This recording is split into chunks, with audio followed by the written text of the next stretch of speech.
एक समय की बात है, किसी गांव में एक ब्राह्मण अपने परिवार के साथ रहता था। उसके परिवार में उसकी पत्नी और एक पुत्र था। वह बहुत गरीब थे, उनके पास कभी कभी खाने को भी नहीं होता था। ब्राह्मण की पत्नी बहुत दुष्ट और चालाक थी, इसलिए वह रोज ब्राह्मण को भिक्षा मांगने जाने को कहती थी, पर ब्राह्मण उसकी एक नहीं सुनता था और घर में राम नाम जाप करता रहता। पत्नी के रोज रोज लज्जित करने पर ब्राह्मण एक दिन सुबह सुबह उठा और अपने पोती पत्रा उठाया और दूसरे गांव में चल दिया। चलते चलते वह घने जंगल में पहुंचा और अंधेरा हो गया। वह वहां एक बड़ा सा पीपल के पेड़ के नीचे बैठ गया और राम नाम जपने लगा। सुबह होने पर जब उठा तो पास के सरोवर पर स्नान करके वह आगे चला और दूसरे गांव में पहुंचा। गांव वाले उससे ना तो कोई कथा सुनना चाहते थे और ना ही कोई उसे भिक्षा दे रहे थे। वह ब्राह्मण दुखी होकर घूम फिर उसी पीपल के पेड़ के नीचे आकर बैठ गया। वह पीपल का पेड़ बहुत विशाल था। उस पेड़ की जड़ में एक विशाल काला सांप रहता था। उस ब्राह्मण ने सोचा कि मेरी कथा तो कोई नहीं सुनता, यह कथा मैं पीपल के पेड़ को ही सुना देता हूँ। वह अपनी कथा सुनाने लगा।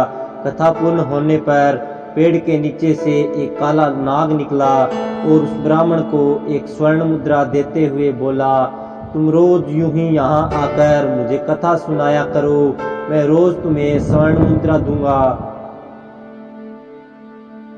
ब्राह्मण ने यह बात मान ली और ना, यह बात तुम किसी को भी मत बताना, तुम्हारे शब्द दूर हो जाएंगे। ब्राह्मण रोज ऐसा ही करता।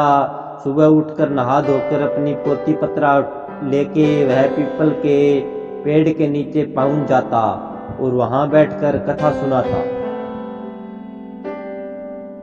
कथा पूर्ण होने पर नाग सोने की मुद्रा भेंट करता। देखते ही देखते ब्राह्मण धनिक हो गया। पूरे गांव में यह चर्चा होने लगी कि ब्राह्मण की दशा कैसे सुधर गई। यह जरूर कोई गलत काम करता होगा। ब्राह्मण को लोगों की बातों से कोई फर्क नहीं पड़ता था।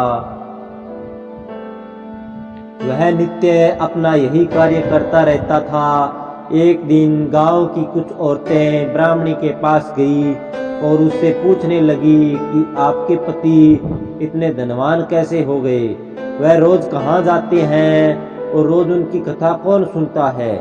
औरत की बात सुनकर ब्राह्मणी के मन में शंका आ गई। उसने एक दिन अपने पति से पूछा कि आपको ये धन कहाँ से मिलता है, मुझे भी बताइए।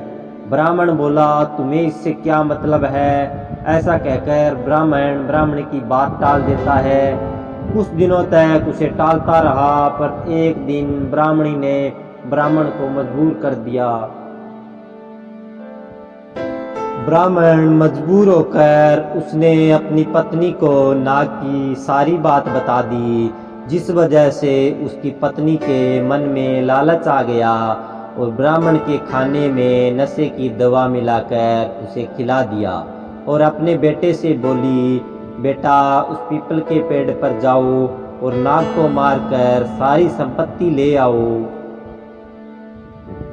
ब्राह्मण का लड़का अपने पिता का पोथी पत्रा लेकर वहां गया और पीपल के पेड़ के आगे बैठकर कथा सुनाने लगा।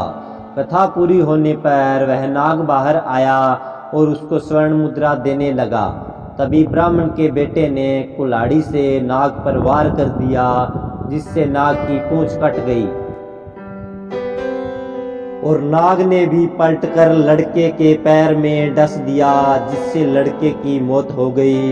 इधर जब ब्राह्मण उठा तो उसने देखा कि उसके पोती पत्रा गायब है। वह समझ गया कि कुछ गड़बड़ है। वह जल्दी से पीपल के पेड़ के पास गया तो देखता है कि उसका लड़का वहां मरा पड़ा हुआ है। ब्राह्मण को देखकर नाग बाहर आया और कहा, ब्राह्मण मैंने तुम्हें कहा था कि स्वर्ण मुद्रा की बात तुम किसी से नहीं कहोगे और तुमने बता दी। अब तुम यहाँ से चले जाओ, तुम्हें तुम्हारे पुत्र का दुख है और मुझे मेरी पूंछ के कटने का दुख है।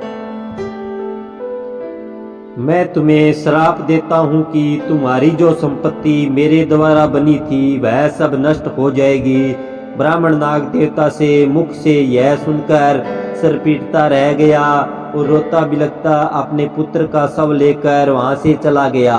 घर जाकर अपनी पत्नी को बोला, देखो तुम्हारे लालच की वजह से हमने अपना इकलौता पुत्र गवा दिया और हमारी सारी संपत्ति नष्ट हो गई।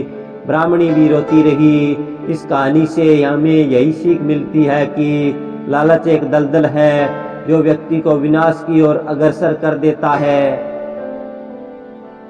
तो दोस्तों, कैसी लगी आपको हमारी ये कहानी? अगर अच्छी लगी हो तो चैनल को सब्सक्राइब कर देना। हम आगे भी आपके लिए अच्छी अच्छी कहानियाँ लाते रहेंगे। धन्यवाद।